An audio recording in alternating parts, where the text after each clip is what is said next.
This is Dabu7 with a reminder of the annual March Against Monsanto coming up this year. This takes place in cities across the globe.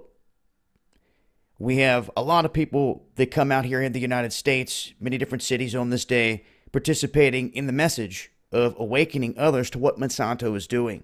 Now, I've watched this grow throughout the years. I'll never forget the very first year I covered this in Cincinnati. There were, I guess what you could call the sheeple, that were still asleep, not realizing what they were doing, just out there spewing hatred because they were in the streets protesting. They would just look at them like they were stupid. They didn't care if it had any substance. They didn't even care what it was about. Just because they were out there in the streets protesting, some of people just looked at them with disgust. Many of them out there were arguing in support of Obama at the time too, so it goes to show where their mind was. But over the years, this has changed. More and more people coming out of the woodwork supporting this.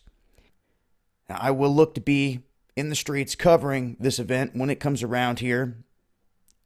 This is 53 days, 8 hours, 21 minutes, and 10 seconds from right now when I'm recording for when this will pop off. And there is a full list that will be updated and put out there of the cities. And as I come across that list with updated names, I'll keep you guys posted. But usually every big city has some form of march in response to this March Against Monsanto. And it's one that's righteous. This isn't one that's backed by Soros. This is one that has real people taking to the streets every year, spreading the word about what's happening with Monsanto. And that's really what this is all about, is educating the people around you about the dangers of GMO. Maybe some don't care. Well, if those individuals don't care and want to eat GMO, then maybe they need to go over to a certain area and stay there, and we'll ship all the GMOs over there, and you guys can just keep consuming them if that's the case. Because the rest of us over here, we don't want it.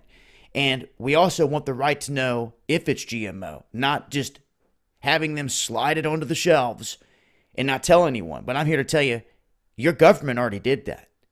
They approved Okanagan apples, which I reported on this a while back.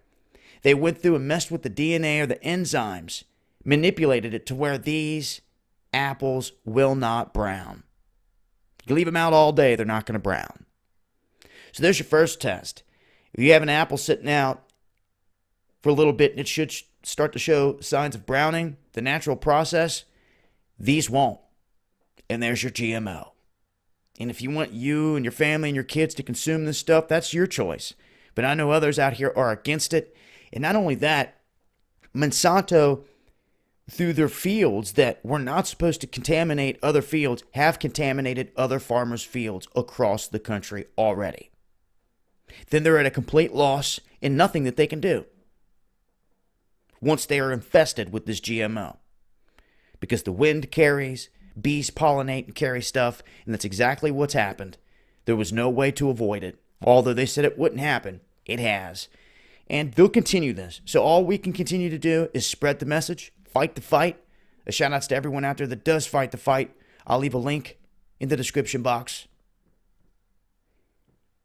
And come May 20th, see some of you guys out there in the streets. Peace.